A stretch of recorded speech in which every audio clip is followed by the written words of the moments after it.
Evrenin oluşumu sonrası dünya ve üzerindeki hayat doğmuştur.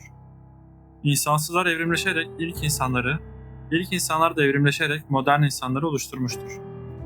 İki ayak üzerinde yürümenin yaygınlaşmasıyla birlikte eller serbest kalmış, ellerin serbest kalmasıyla da gerek kemikler ve bir kısım ağaç çubuklar, gerekse taşlar şekillendirilerek alet olarak kullanılmaya başlanmıştır.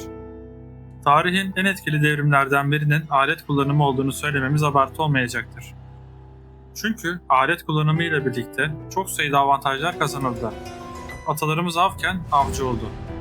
Farklı yiyecekler yiyerek hepçil oldu. Yaşam alanını domine etmeye başladı, nüfusunu arttırdı.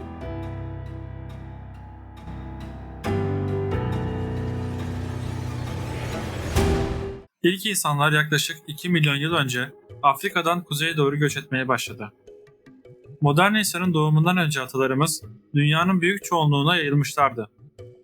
Hangi türün ilk olarak hareketi başlattığı konusunda ise net bir kabul yoktur.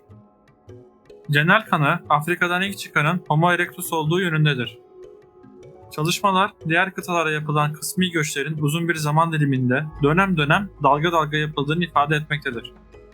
Keza çok uzun bir zaman diliminden söz ediyoruz. Önceleri Avrasya, Güney Asya ve doğusuna doğru bir eğilim vardı. Daha sonra ise Batı Avrupa'ya doğru bir eğilim oluştu. Peki ya neden evlerinden ayrılıp farklı topraklara gittiler? Bunun bildiğimiz, bilemediğimiz birçok nedeni olabilir. Her göç dalgasının da nedeni farklı olabilir. Genel nedenlere gelirsek. Bir yerin besleyebileceği nüfus sayısının sınırı vardır.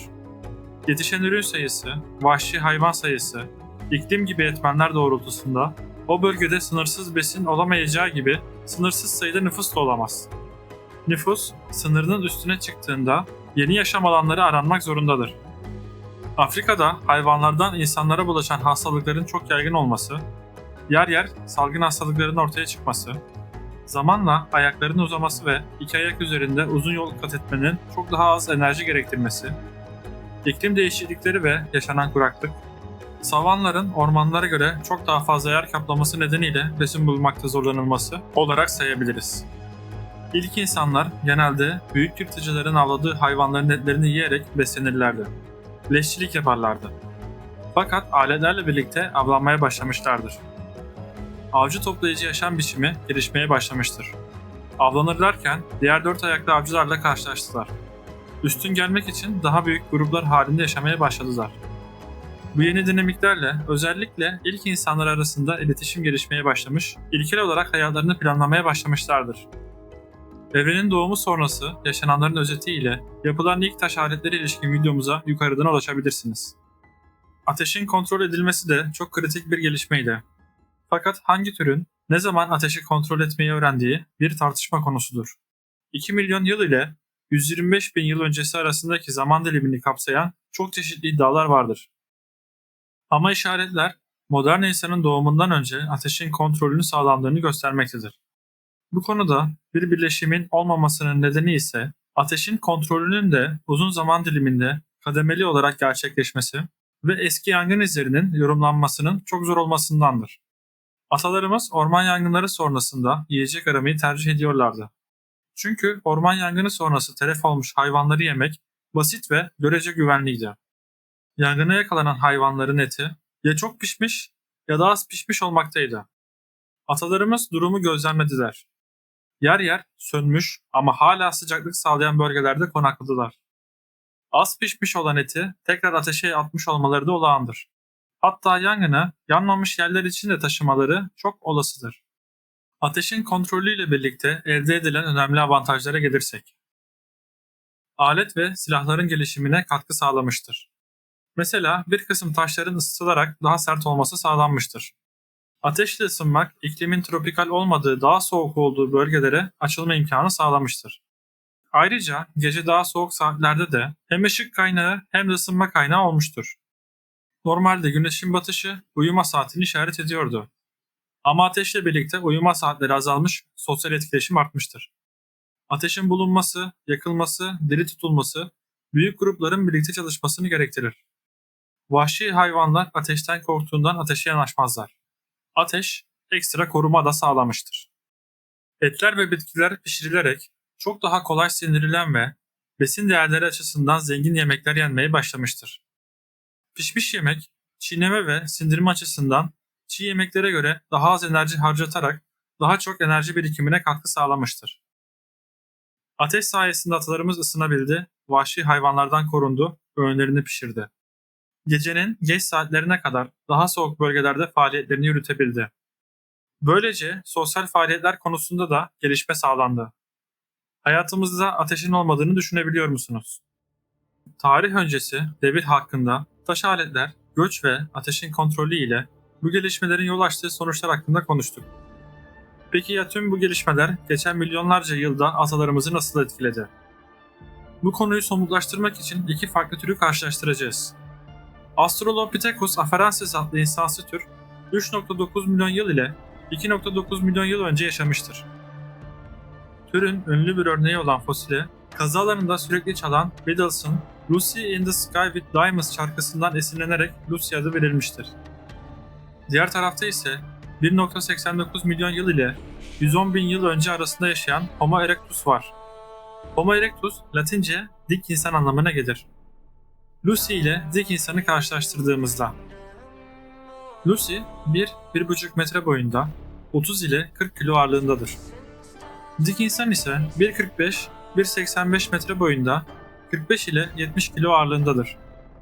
Yaşam şartları, hepçil diyette gelişme, iklim ve coğrafi şartlar doğrultusunda boy ve kilo olarak gelişim görmekteyiz. Modern insanın boy ortalaması daha yüksek, kilosu da daha fazladır. Lucy'nin çocukları, dik insanın ve modern insanların çocuklarına göre çok daha hızlı büyüyordu. Ebeveyn rehberliği ve sosyalleşme için az zaman kalıyordu. Dik insanda bu süre neredeyse modern insanın süresi kadar uzadı. Lucy'nin beyin hacmi ortalama 450 cm3 kapasitededir. Homo erectus'un beyin hacmi ise ortalama 1050 cm3 kapasitededir. Bu da beyin hacminde muazzam bir gelişmeyi göstermektedir. Modern insanın beyin hacmi ise ortalama 1350 cm3'tür. Lucy'nin kolları uzun ve güçlüydü. Kavisli parmakları ile birlikte ağaçlara tırmanmak için avantajlı yapıya sahipti. Sivri köpek dişleri, uzun ön dişlerle güçlü bir çene yapısına sahipti. Yüz yapısı daha çok maymunları andırıyor, ses yapısı şempanzelere benziyordu. Hem ağaçlarda hem de yerde yaşayabiliyordu. İki ayak üzerinde durabiliyor ve kısmen dik yürüyebiliyordu. Ama iki ayak üzerindeyken hızlı ve çevik değildi. Dik insanın ise gövdeye oranla uzun bacakları ve kısa kolları vardı. Modern insana daha çok benziyordu. Vücut tamamen iki ayak üzerinde yürümeye adapte olmuştu. Ağaçlara tırmanma yeteneğini kaybedip uzun mesafeler koşabilme yeteneği gelişti. Dişler küçüldü, çene güçsüzleşti. Kafatası modern insanlara daha çok benziyordu. Özellikle savanda yaşam ile pişmiş etin diyete girmesi bu özellikleri şekillendirmiştir. Lucy gruplar halinde yaşıyordu ancak sosyal ilişkileri fazla gelişmiş değildi. Genellikle çubuk ve kemik gibi basit nesneleri alet olarak kullanıyordu. Dik insan da gruplar halinde yaşıyordu ama ayrıca avcılık, alet yapımı ve bakımı, barınma, ateş kontrolü gibi karmaşık sosyal davranışlardan dolayı sosyal ilişkiler daha çok gelişmişti. Aşölyen taş aletleriyle ateşi kullanıyorlardı. Dik insan doğaya daha çok meydan okuyordu. Lucy yaprak, meyve, tohum, kök, böcek ve nadiren kertenkele tüketiyordu. Diğerleri büyük oranda bitki temelliydi. Sadece Afrika'da yaşamıştır. Dik insan ise uzun gövdesi ve büyük beyniyle çok daha fazla enerjiye gereksinim duyuyordu. Bitkisel besinleri yanında et, bal ve yeraltı yumrularını da bolca tüketti. Afrika dışında da yaşamıştır. Sonuç olarak evrenin oluşumuyla başlayan serüven, insanın evrimsel yolculuğunda önemli kilometre taşlarıyla şekillendi. İlk insanların göçleri, alet kullanımı ve ateşin kontrolü yalnızca hayatta kalma mücadelelerinin değil, aynı zamanda sosyal yapılarının ve kültürel dinamiklerinin de evrimini sağladı. Australopithecus afarensis ile Homo erectus'un karşılaştırılması, insanlığın fiziksel ve zihinsel evrimindeki dikkate değer farklılıkları gözler önüne sererken, bu gelişmelerin sonuçları modern insanın doğmasına zemin hazırladı. Yüzyıllar süren bu dönüşüm, insanoğlunun doğayla olan etkileşimini ve sosyal organizasyonunu derinden etkileyerek günümüz insanın özelliklerini şekillendiren temel unsurlardan biri haline geldi. Geçmişin bu değerli dersleri, insanlığın gelecekteki yönelimi için de önemli bir referans noktası oluşturmaktadır.